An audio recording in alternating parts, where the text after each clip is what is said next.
1장 12절부터 14절까지 말씀 저와 여러분이 함께 읽어보겠습니다. 제자들이 감람원이라 하는 산으로부터 예루살렘에 돌아오니 이 산은 예루살렘에서 가까워 안식일에 가기 알맞은 길이라. 들어가 저희 유하는 다락에 올라가니 베드로, 요한, 야고보, 안드레와 빌리, 도마와 바돌로메, 마테와 및 알페오의 아들 야고보, 셀로신 시몬, 야고보의 아들 유다가 다 거기 있어 여자들과 예수의 모친 마리아와 예수의 아우들로 더불어 마음을 같이하여 전혀 기도에 힘쓰니라. 아멘. 우리의 삶에서 하나님의 특별한 역사를 이루기 위해서, 또 우리의 삶 가운데 하나님의 특별한 은혜를 이루기 위해서, 그러기 위해서는 우리에게는 전혀 기도에 힘쓸 그러한 때들이 필요합니다. 좀 많이 기도에 많이 힘써야 될 때가 필요합니다. 이 사도행전 첫 1장과 2장에 보면 초대교회 처음 예수님을 믿고 따랐던 주님의 사람들이 그들의 인생을 하나님의 능력 속에서 살아갔던 비결이 나오는데, 그 비결은 성령 하나님께서 임하신 거였습니다. 근데 성령 하나님께서 임하시기 위하여 그들이 했던 것은 모여서 120명이 다락방에 모여서 전혀 기도하기에 힘쓰니라 하는 말씀이 그들에게 이루었어야 했을 것이고, 그들이 전혀 기도하기에 힘씀을 통하여 그들에게 놀라운 성령님의 역사가 임했고, 그들의 삶 가운데 놀라운 하나님의 능력이 가득 차서 그들의 삶을 하나님께 귀하게 쓰임받을 수 있었습니다. 단지 이것이 오순절에 성령님께서 임하시기 위하여 기도를 힘썼다 하는 정도만으로 우리가 성경을 읽는다면 성경에서 많은 것을 놓치게 됩니다. 이것은 하나의 원리입니다. 하나의 원리죠. 원리라는 것은 변하지 않는 것을 이야기하는 겁니다. 우리의 삶에도 원리가 있습니다. 특별하게 기계적 힘이 작용하지 않는다면 물은 위에서 아래로 흐릅니다. 이게 원리입니다. 위에서 아래로 흐르지. 물건은 높은 데서 낮은 데로 떨어집니다. 이게 원리입니다. 원리죠. 이 원리처럼 하나님의 놀라운 은혜를 받으려면 우리의 삶 속에, 또한 하나님께서 우리의 인생에 큰 은혜를 베풀어 주시려면 우리에게 필요한 하나님의 원리가 있는데, 그것은 기도를 힘써야 한다는 겁니다. 여기서 기도에 힘써야 한다는 것은 우리가 보통 때 하던 기도보다 더 몰입하는 기도가 필요하다는 이야기를 하는 겁니다. 몰입기도. 우리가 보통 때 10분씩 기도하거나 30분씩 기도한다면 몰입기도라는 것은 우리의 생활 가운데 되는 대로, 시간이 나는 대로 주님을 찾고 주님을 구하고 기도하는 것을 이야기합니다. 그 말씀에는 데살로니가 전서에 보면 너희는 쉬지 말고 기도하라, 그런 말씀이 있는 것처럼 쉬지 말고 기도하는 것을 이야기합니다. 우리의 삶 가운데 그런다고 정말 쉬지 않고 기도할 수 있느냐? 그렇게 하나님의 특별한 은혜를 주시는 사람은 가능하겠지만 우리의 삶 가운데 그 쉬지 말고 기도해야 된다는 중심을 가지고 그렇게 기도에 몰입해야 할 때가 필요하다는 이야기. 기도에 몰입해야 할 때가 필요합니다. 그럴 때에 우리에게 하나님의 은혜가 임하고 우리의 삶에 하나님의 놀라운 은총이 임하는 것을 우리는 체험할 수 있습니다. 우리 주님께서도 그러셨습니다. 주님께서는 너희는 나를 따라오너라 말씀하시고 너희는 나를 본받으라 말씀하셨습니다. 주님께서 이 땅에 하나님이시면서 사람의 몸을 입고 사실 때는 자신의 능력, 자신의 하나님으로서 능력을 다 내려놓았기 때문에 주님을 본받는 삶이 우리에게는 가능합니다. 가능한 것을 하도록 요구하신 거지요. 주님께서 자신의 사역을 하실 때 되면 자신의 전폭적인 하나님께 드리는 공생의 사역, 우리를 위해서 십자가를 지시는 사역, 우리를 위해서 복음을 전해주시는 사역, 그 사역을 이루기 위하여 역사 이래로 가장 놀라운 하나님의 역사를 3년이 넘는 시간을 동안 이루셨는데, 그러기 위하여 주님께서 하신 첫 번째 것, 성령님께서 이끌으셔서 하신 첫 번째 것이 있는데, 그것은 40일 금식기도라는 겁니다. 40일 금식기도라는 거죠. 된다고 지금 우리가 40일 금식 기도를 해야 된다 그렇게 이야기하는 건 아니에요. 거기에서 원리를 찾아야 된다는 이야기입니다. 주님께서는 주님의 놀라운 사역을 이루기 위하여 특별한 기도가 필요했어요. 몰입기도 40일 동안 주님께서 특별하게 했던 기도가 필요했습니다. 이러한 기도를 통하여 하나님께서 하나님의 뜻을 우리를 통하여 이룰 수 있어지며 우리의 삶 가운데 하나님의 특별한 은혜가 오는 것. 저는 한편으로는 그렇게 생각해 본 적이 있습니다. 왜 초대교회에는 가장 큰 사도 중에 사도라고 일컫는 사람이 사도 바울이었는데 사도 바울을 통하여 복음의 진보가 얼마나 놀랍게 나타났고 사도 바울이 1차 전도 여행을 몇 년 하고 2차 전도 여행을 몇 년 하고 3차 전도 여행을 몇 년 할 때에 얼마나 많은 지역이 예수님께 돌아왔는지 성경에는 그런 것이 기록되어 있습니다. 그런데 왜 그가 쓸모없이 감옥 속에서 그렇게 오랜 시간을 보내야 했을까? 또한 그거에 대해서 궁금하게 생각했습니다. 그가 고난을 주님 때문에 받는다고 감옥에 있는 건 그건 가능하고 그게 주님의 뜻 중에 하나라고 보지만 실제로 그가 감옥 속에 있든지 감옥 밖에 있든지 그의 믿음은 똑같을 것이고 또한 감옥 밖에 있을 때 그가 주님을 위해 이룰 수 있는 일은 또 말로 할 수 없이 많을 터인데 그가 왜 예루살렘 감옥에서 3년을 썩어야 했으며 그가 로마의 감옥에서 수년을 있어야 했는가 하는 거예요. 그가 여러 차례 감옥에 갇혔는데 왜 그가 감옥에서 보내는 시간들이 필요했을까 하는 겁니다. 예전에 지금 우리나라의 원로 목사님이 되셨고 우리나라 한국을 이끌어 나가는 유명한 목사님이 되셨는데 김준호 목사님이라는 분이 계시죠.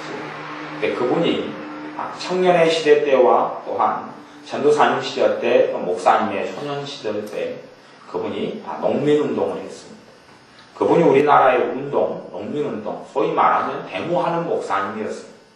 그들은 빈민들을 위하여 인생을 그분은 보냈고 빈민들을 위하여 인생을 빈민촌에서 보내다 보니까 그분의 아내였던 사모님도 도무지 그렇게는 살 수 없다. 그래서 결국은 이혼하고 말았고 지금 김준호 목사님이 이제 나이가 거의 60대 한 중반, 후반 그렇게 되시는가요? 그렇게 되는 그분이 본래 아내가 아니라 지금 재혼한 사모님과 함께 사시는 거죠.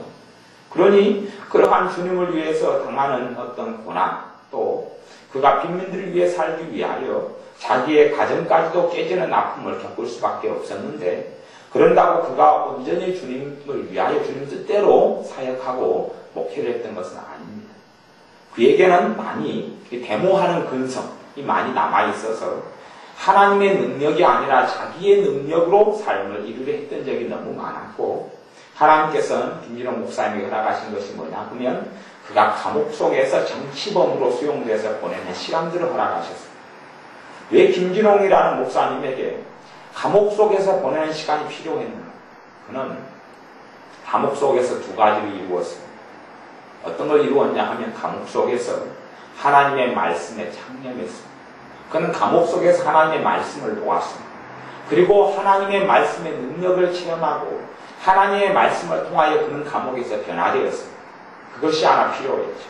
또 하나는 그는 기도했습니다. 아니 목사가 감옥에 데모하다가 들어와서 할 수 있는 게 뭐겠습니까? 할 수 있는 게 감옥 속에서 뭐 하겠습니까? 이 정치범이라는 죄수들은 노동을 안 시키고 징역을 안 시킵니다. 징역을 안 시키고 감옥 속에 가둬두고 그런 것이 많이 그렇게 행하는데 왜 그런지는 모르겠습니다만 정치범들이 사람들과 모여서 노동을 하게 되면 그들도 사상으로 아마 잘못된 사상을 주장시킬 수 있는 위험성이 있어서 그런지는 모르겠지요. 감옥 속에서 때론 독방에서 할 수 있었던 것은 그겁니다. 하나는 기도하는 것고 하나는 주의 말씀을 읽는 것. 감옥 속에서 하나님의 말씀 성경을 읽는 것은 절대 반대하지 않기 때문에 성경을 넣어달라면 항상 넣어주기 때문에 그렇습니다. 그리고 그는 그분의 남은 지금까지 인생의 사역을 위한 기도가 거기서 그 감옥 속에 드린 기도가 그의 사역을 뒷받침하는 기도가 됐다고 저는 개인적으로 생각합니다. 사도 바울에게 왜 감옥의 시간이 필요했느냐? 여러 가지 때문에 필요했죠. 저는 그 가운데 가장 중요한 이유를 개인적으로 그렇게 믿습니다.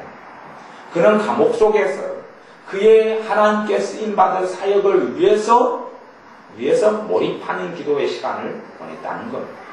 그가 그의 사역을 위해서 하나님의 뜻이면 내가 이것도 하고 저것도 하리라 다 그렇게 말하지만 기도가 쌓이지 않고는 가능하지 않습니다. 그게 성경의 원리라는 겁니다. 기도가 없이는 어떠한 것도 이루어지지 않는 것이 성경의 원리입니다. 그 원리를 우리가 성경을 읽을 때에 볼 수 있어야, 그게 아니라면 하루 주님께서 40일간 금식하시면서 자신의 사역을 위해서 기도하셨겠습니다. 또한 주님께서는 그것만이 그렇게 하신 것이 아닙니다. 여러분이 잘 아시다시피 주님께서 겟세마네 동산에서 기도하실 때에도 가장 중요한 십자가를, 우리를 위한 십자가를, 우리의 죄를 위한 십자가를 짊어지기 위해서 겟세마네 동산에서 땀방울이 핏방울처럼 변하는 기도를 드렸죠. 이게 몰입기도. 그 기도가 없다면, 겟세마네 동산의 기도가 없다면 주님은 하나님의 권능과 능력을 내려놓으셨기 때문에 사람의 힘으로 버틸 수 있느냐 하는 것. 사람의 힘으로 버틸 수 없는 것이 우리의 죄의 무게입니다. 인류의 죄의 무게가 사람의 힘으로 버틸 수 없는 거고, 하나님 대신 그분이 사람이 되신 그 예수님께서, 우리 주님께서는 버틸 수 없는 겁니다. 겟세마네 동산의 기도가 아니면 십자가의 행복의 길을 기꺼이 우리를 위하여 갈 수 없었던 겁니다. 그러니 주님께서는 겟세마네 동산의 기도가 필요했던 겁니다. 이게 특별한 사역과 하나님의 역사를 이루기 위해서는 우리에게 몰입기도, 우리에게 그것을 위하여 많은 기도가 필요하다는 것. 하나님의 뜻이면 우리는 무엇이 이루어질 줄로 생각합니다.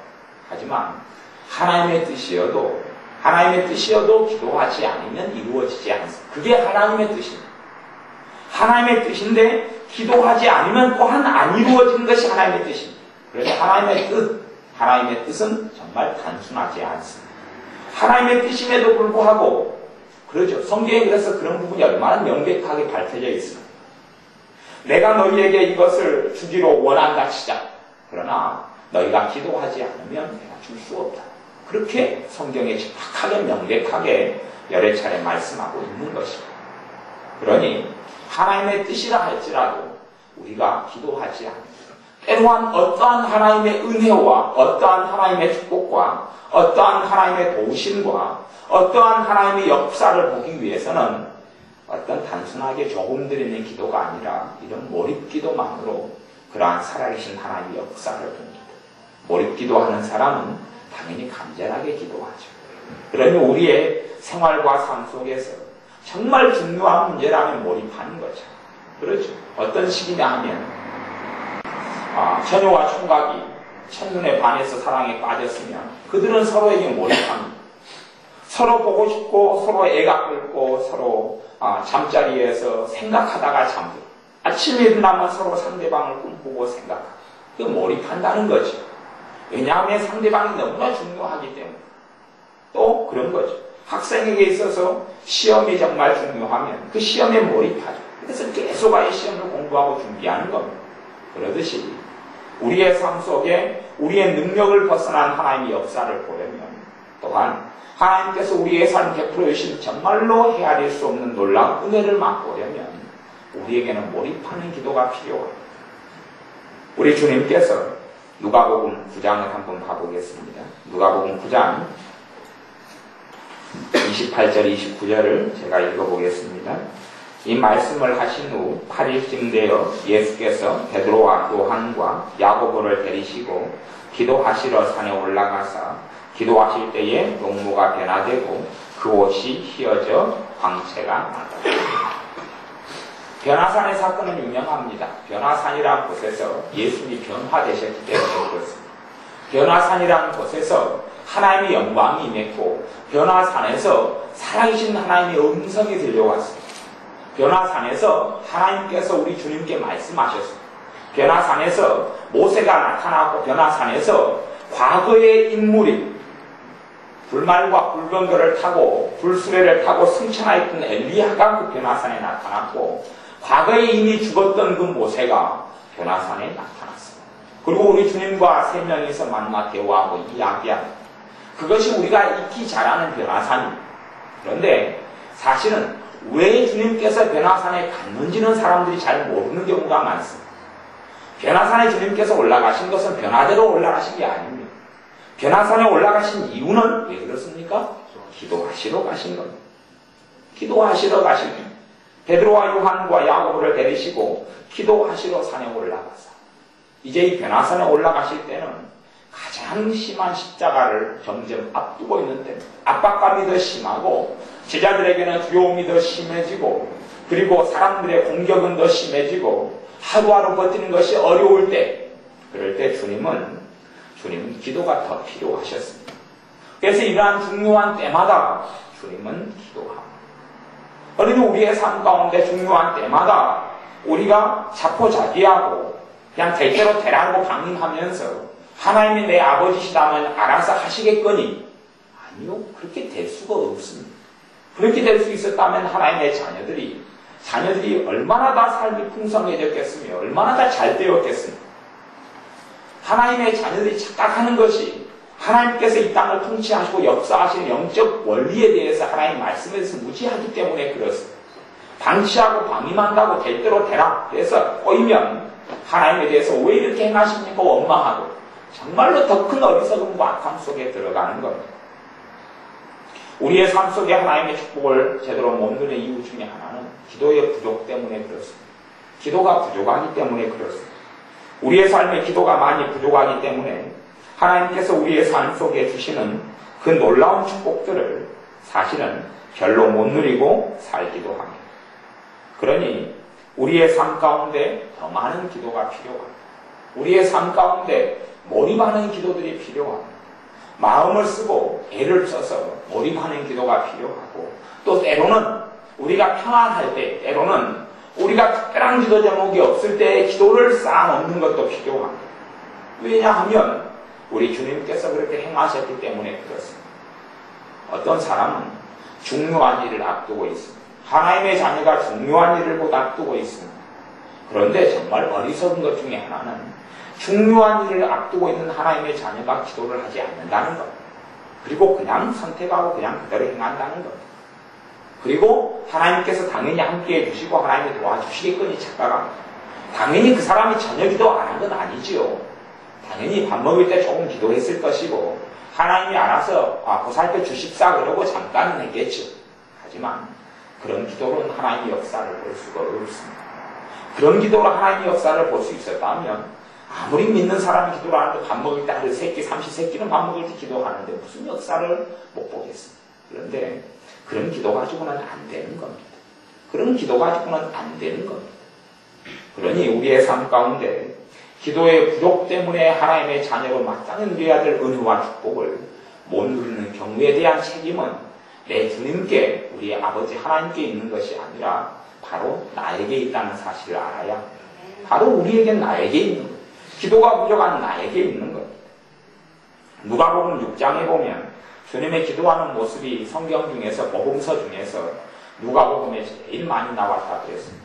누가복음 6장 12절, 13절 누가복음 6장 12절, 13절을 같이 읽어보겠습니다. 누가복음 6장 12, 13절 이때에 예수께서 기도하시러 산으로 가사 밤이 맞도록 하나님께 기도하시고 밝음에 그 제자들을 부르사 그 중에서 12를 택하여 사도라 칭하셨으니 아멘.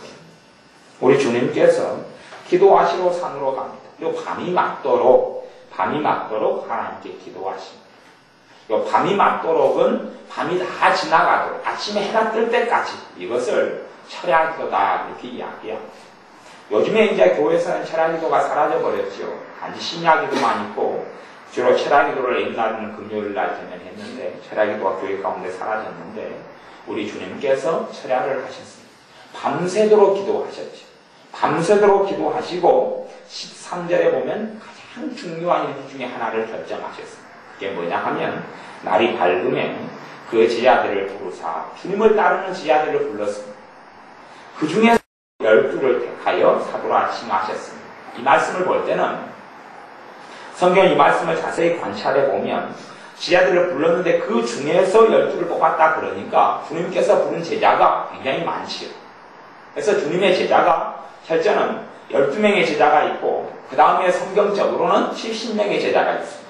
그래서 이게 기본적으로 우리가 알고 있는 사실이죠. 12명의 제자가 있고 그 다음 70명의 제자가 있어요. 또 확대 해석해서 좀 복잡하게 생각한다면 120명의 제자, 나중에 오순절 때 모였던 120명의 제자, 그렇게 또 구분할 수 있을지 모르고, 왜냐하면 거기에 많은 여자들도 포함되고 했기 때문에. 또 주님께서 승천하실 때 함께 승천하신 걸 봤던 사람은 500명이 아까 거기 전세에 나옵니다. 그런 제자의 확장수가 500명까지도 볼 수 있죠.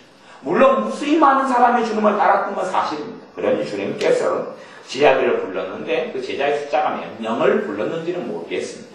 그런데 분명히 12명보다는 훨씬 많은 숫자를 불렀습니다. 그리고 그 중에서 주님께서 철야 기도하시고 밤이 맞도록 기도하신 그 결과물인 그 중에서 하나님께서 원하는 사람 12명을 골라내신 겁니다. 하나님께서 원하는 사람 12명을 골라내셨어요. 그러니 사실은 주님께서 제자들 12명을 고르실 때는 사실은 신속하게 빨리 고르신 건 아닙니다. 주님이 공생의 사역을 시작하신 다음에 바로 고르신 건 아닙니다.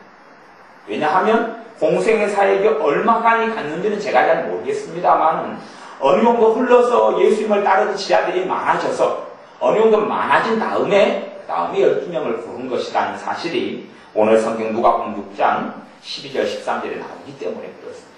많은 제자들이 있을 때에 이제 불러놓고 그 가운데 12명을 뽑습니다. 물론 그 중에 남은 숫자는 70명의 제자가 되기도 하고 또 뭐 확대 해석한다면 500명의 제자 가운데 들 수 있겠지만 어쨌든 주님께서 이 제자 12명을 그 가운데 부르신 것은 그 전날에 무엇을 하셨느냐? 몰입 기도를 하신 겁니다. 그 전날에 충분한 기도를 하신 겁니다. 그 전날에 제자 12명을 뽑기 위해서 정말로 간절하게 밤이 맞도록 기도하신 겁니다. 그러니 우리의 삶 가운데 하나님의 은혜의 역사를 위해서 몰입하는 기도를 우리가 배우셔야 하고 그것을 통하여 하나님의 역사를 이루는 것을 보아야 합니다. 성경에는 누누이 그런 일들이 많지 않습니까? 에스더가 민족적 죽음의 위기를 앞두고 3일 금식을 하면서 3일 금식은 단지 금식하는 이유는 그렇습니다. 금식이 밥을 안 먹는 것이 금식의 중심은 아닙니다. 금식의 중심은 밥을 안 먹는 거겠습니까? 기도겠습니까? 기도지요. 우리는 금식의 중심을 주로 많은 경우에 이 밥을 안 먹는 것을 금식의 중심이라고 생각하지만 금식 기도의 중심은 밥을 안 먹는 것이 아닙니다. 기도하는 거죠. 그래서 1년에 한 번 대속계일 때 금식하는 날, 하루 금식하는 날에도 하루 종일 앉아서 되게 기도만 하고 앉아있는 겁니다. 밥을 안 먹는 이유는 더 많이 기도하기 위해서고 밥을 안 먹는 이유는 하나님께 겸비하고 하나님께 생명을 맡겨드리기 때문에 그렇고 그런 여러 가지 이유 때문에 금식하는 것이지 사실은 뭐 밥을 안 먹는 것이 금식기도의 중심은 아니라는 이야기입니다.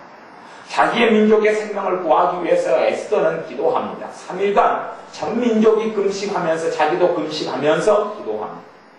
사실 기도 제목은 하나지. 자기 민족의 생명을 하나님께서 불쌍히 여기셔서 살려달라는 겁니다. 또한 자기 생명도 살려달라는 거지. 그리고 3일간 기도하고 하나님의 역사가 나타납니다. 상상하지 못했던 축복이 나타납니다. 단지 자기 민족의 생명이 살려져서 현상 유지만 하는 것만이 아니라 정말로 그 어마어마한 나라 페르시아에서 떨치는 민족이 된 수십 개의 민족 이상에서 정말로 가장 앞선 민족으로 또한 그 전에 누렸던 북이 영화하고는 상대할 수 없는 그러한 하나님의 축복을 누리게 됩니다. 이 성경의 원리가 우리의 성경에서 말씀하신 영적인 원리가 어떤 일들 하나님의 역사를 보기 위해서는 기도가 많이 있어야 한다는 것을 여러분이 성경의 많은 사건들을 가만히 묵상하시면서 깨달으시고 우리의 삶의 기회가 되는 대로 기도를 많이 쌓아놓으시고 또한 기도를 많이 때로는 어떤 때가 닥쳐오면 기도를 정말 많이 해야 될 때가 있음을 알고 중요한 때마다 또한 때로는 특별한 기도 제목이 없을 때는 더 많이 기도할 좋은 여건이 되어질 때라는 것을 깨닫고 충분히 많이 기도함으로 우리의 삶 속에 하나님의 은혜를 주실 아름다운 목한들, 아름다운 밭에 걸음을 뿌리는 것처럼 그런 정말 귀한 그런 일들을 이루시기를 바랍니다. 기도하겠습니다. 아버지 하나님, 우리에게 정말로 기도의 원리에 대해서 더 깊이 깨닫게 하셔서 하나님의 큰 역사와 큰 일을 이루기 위하여 우리의 많은 기도가 필요함을 알게 하셔서 우리가 평안할 때 또한 중요한 일을 앞두고 있을 때에 우리가 몰입하여 쉬지 않고 기도하고 기도를 가장 중요한 우선순위를 여겨서 간절히 기도함으로 하나님의 주시는 아름다운 것, 하나님이 역사하시는 아름다운 날을 보게 하여 주옵소서. 예수님의 이름으로 기도하옵나이다. 아멘. 기도하겠습니다.